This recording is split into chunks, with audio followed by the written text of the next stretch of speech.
but I need your support. You are my support system. So today we are already, this is the fifth session.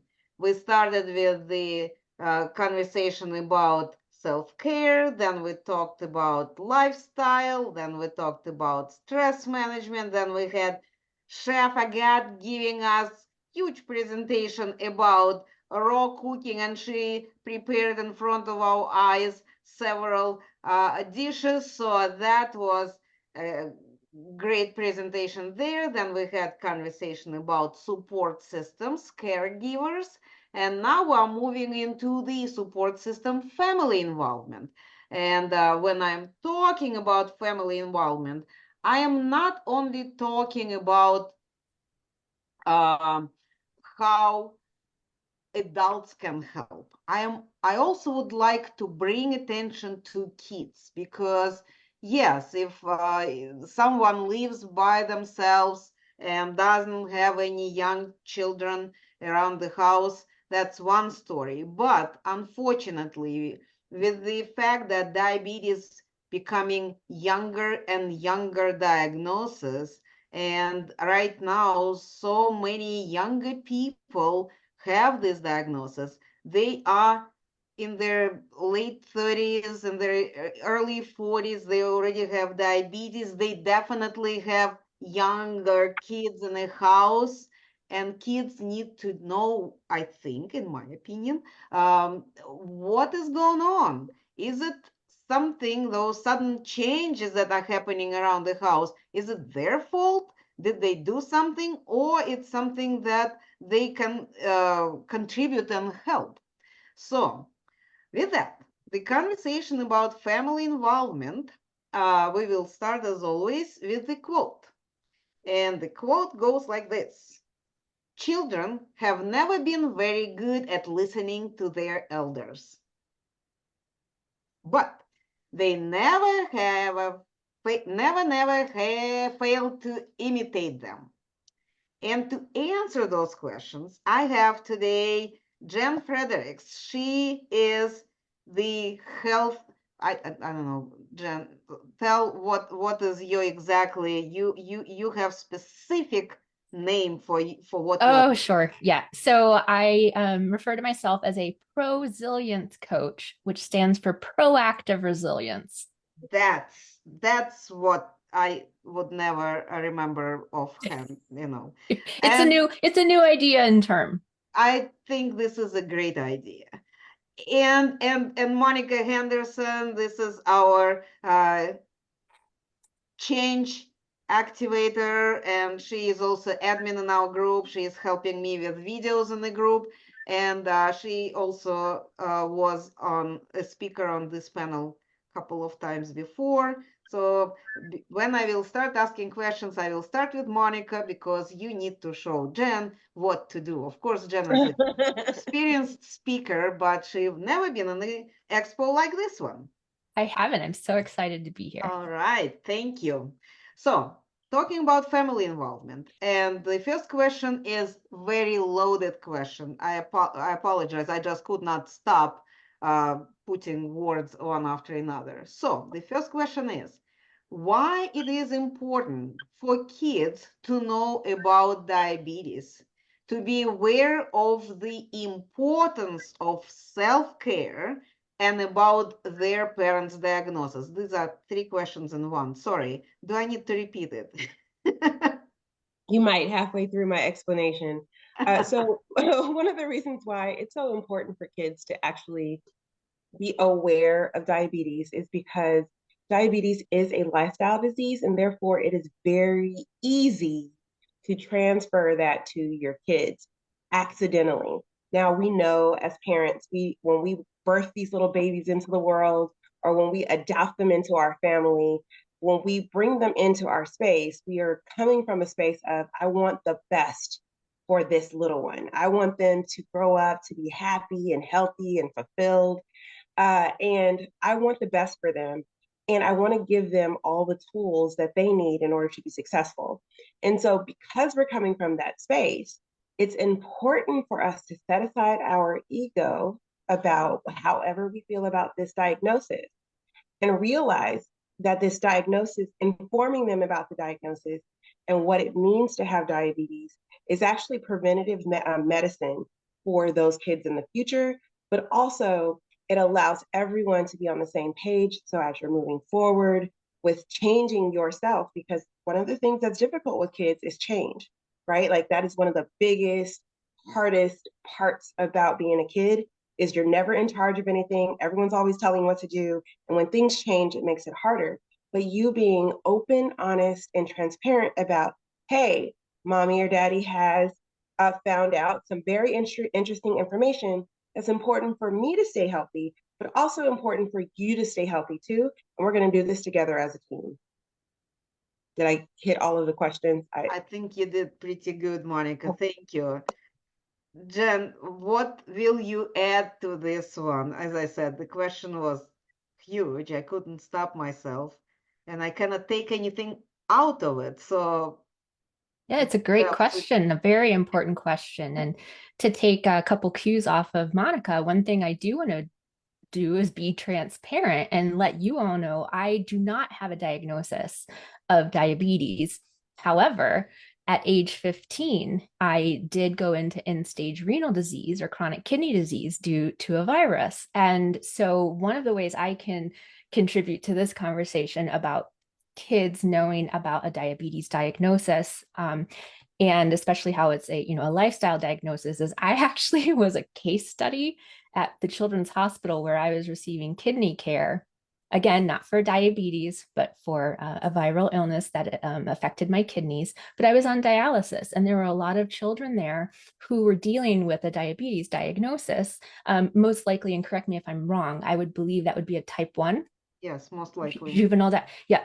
So when I was on dialysis, they actually would bring some of the kiddos down into the dialysis area to just say, this is why we are asking you to take on so much personal responsibility for your health, to look at your diet, to take your medications as needed, to stay physically healthy and fit with movement, is because we don't want you to have to come to this type of treatment, which is a wonderful treatment. It kept me alive for 6 months until I could have my first kidney transplant. But some people might have been bothered by that. I actually felt a bit honored that I could maybe make a positive statement toward doing what your doctors are asking you to do at such a young age. So that's what I would say, is that it's important for children who may be facing a diagnosis like that to understand what might be down the road if they aren't able to do some of the things their doctors are asking them to. And this isn't playing the shame game or anything. It's like you do what you can, and then thankfully there are other treatments available for us, but let's not get there if we don't have to. Mm-hmm.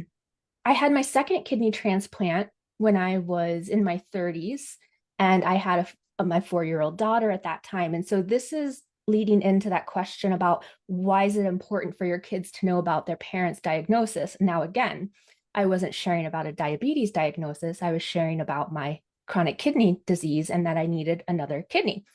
And again, she was 4. What is she going to take in?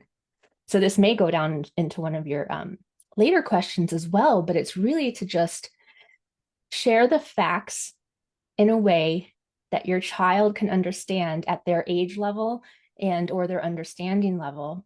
And don't put what you're worrying about out on them by sharing too much. Mm-hmm. So what I would recommend is sharing like a little bit just to kind of gauge where they're at, and then wait for their cue and their questions. And it might not be at the time that you sit them down to let them know. It might be when you're driving them to daycare. Mm-hmm. And just take those times to educate and share about about the lifestyle choices you can make, about how to follow your doctor's recommendations and how to be proactive in it. Yeah, definitely. Thank you, Jen, for bringing it in this way. And I also wanted to add that this kind of education it's taking care of kids, but also empowering them to help their parents if the diagnosis is the parent's diagnosis, right? And when type 2, we're talking about type 2 primarily. This is something that people meet later in life, not in a young age, although we know cases of 9 years old being diagnosed with type 2. Definitely. Yeah. I just wanted to bring in that that's my experience with it. And there were also things that I needed to watch at that time, liquid intake, potassium diet, that sort of thing. And so shared that with her. So she would know exactly, like Monica said, why there were changes coming into our lives and to help her through those changes and understand them. Yeah. Thank you. All right. Well, since you're already talking, I'll ask the next question and you just continue that, right? So the next question would be, how can kids help their parents or grandparents to manage this diagnosis? So we're assuming that kids don't have it, and how they can help their older people in the family, whoever it is, who have this diagnosis?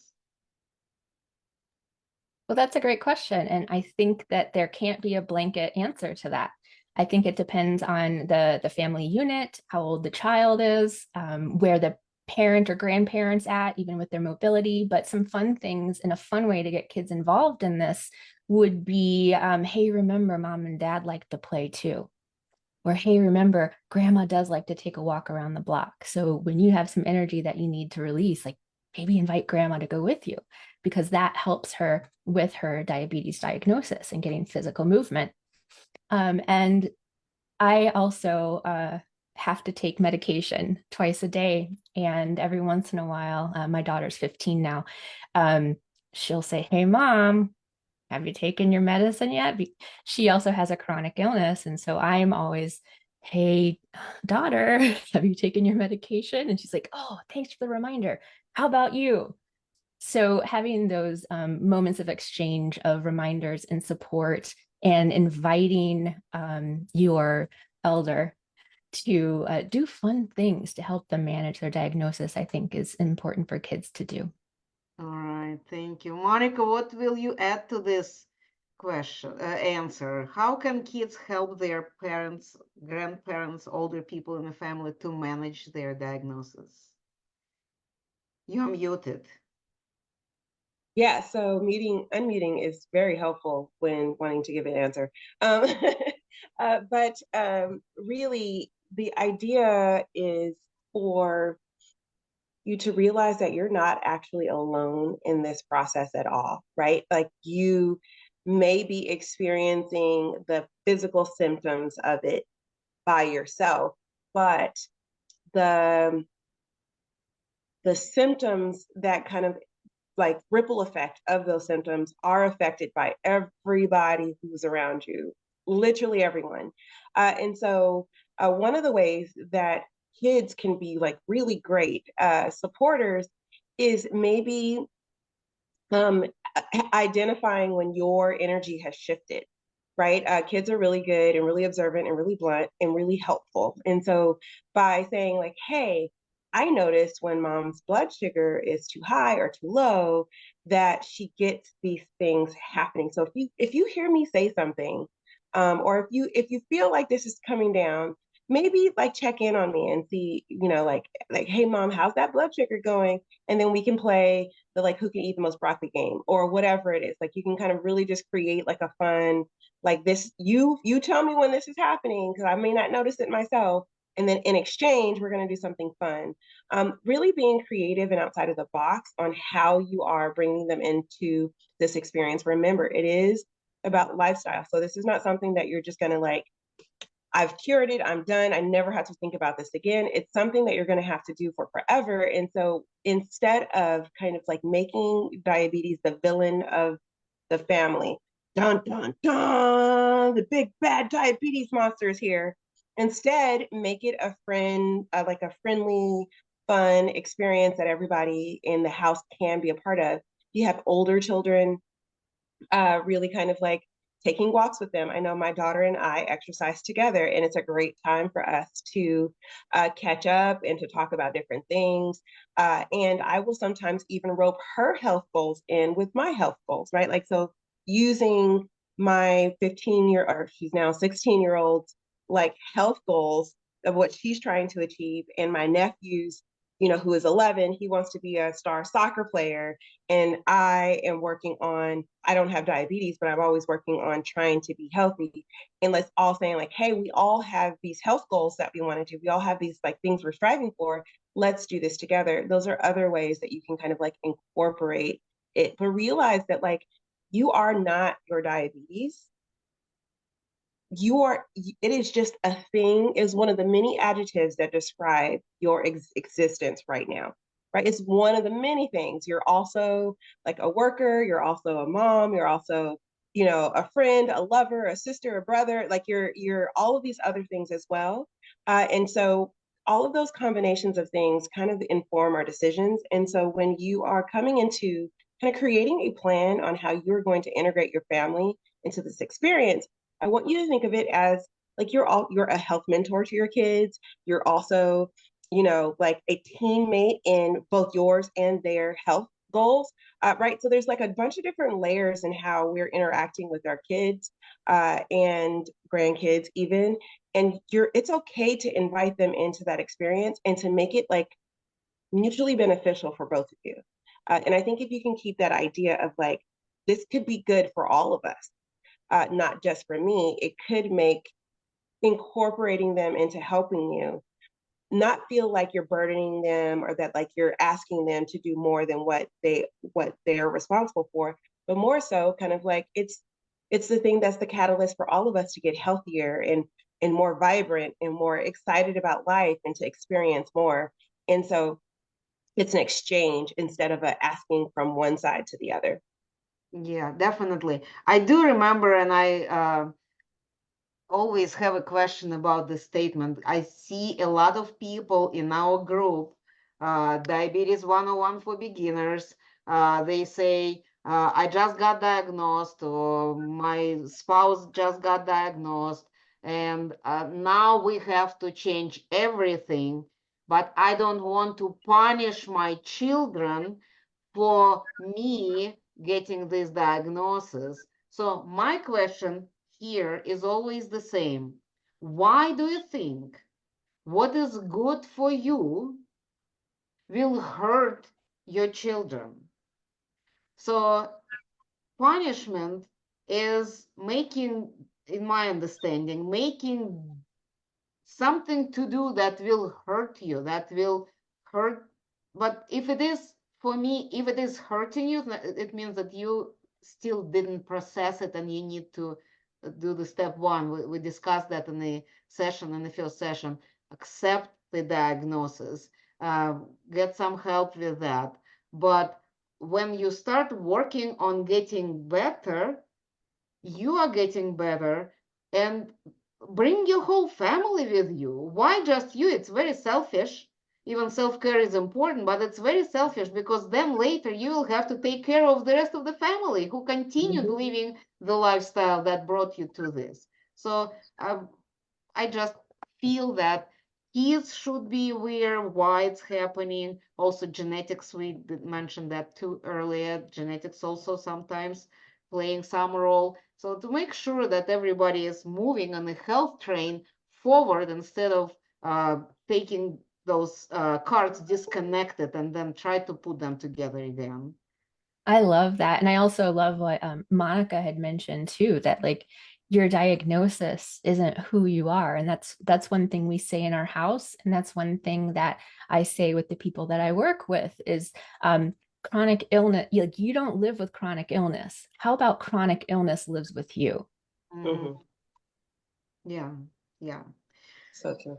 Okay, the last question we have, and it's usually the challenging one, because when I ask for one tip, my speakers tend to give 15 tips, but I would like to make sure that you staying on the task.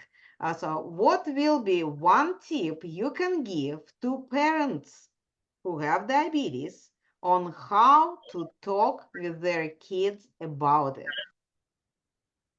Okay, and Yes. Monica, go. Yeah. So honesty is the politest thing that you can do for anyone. Almost everyone. Um, there's this saying I say around my house all the time. It's not the crime, it's the cover up, right? And when something is happening, the weirdness comes from all the things you do to hide it, as opposed to this honesty of what is happening, because the alignment of the honesty makes all the behavior make more sense, right? And so with your kids, if you can just be honest about what is happening, and you're not trying to cover up that, like, oh, well, I have more doctor's appointments to go to, or I got to stick my finger, or I have to, change my diet. Once you can be honest with that, like, hey, there's a reason why I'm doing this, and it's because it's going to make me a healthier person, and it's going to keep me alive, and I have a team of people who are going to help me really kind of tackle this thing. Then your kids can get on board with that, and they can see the actions that you're taking be aligned to the health that you're trying to create for yourself. And then that will also empower them and excite them to make those kinds of choices for themselves too. So I would say, live in your truth. The truth is, one of the factors that you have to consider is that sugar doesn't work for your body the same way it works for others, and you have to do something different. And everybody needs to know that that's just what it is. So just be honest. Thank you, Monica. I just love the way how she can put things together. So, Jen, please let us know what can be one tip that you can give to parents who have diabetes on how to talk with their kids about it. I love what Monica said. Be honest, live in your truth. And then my tip is follow their lead. Mhm.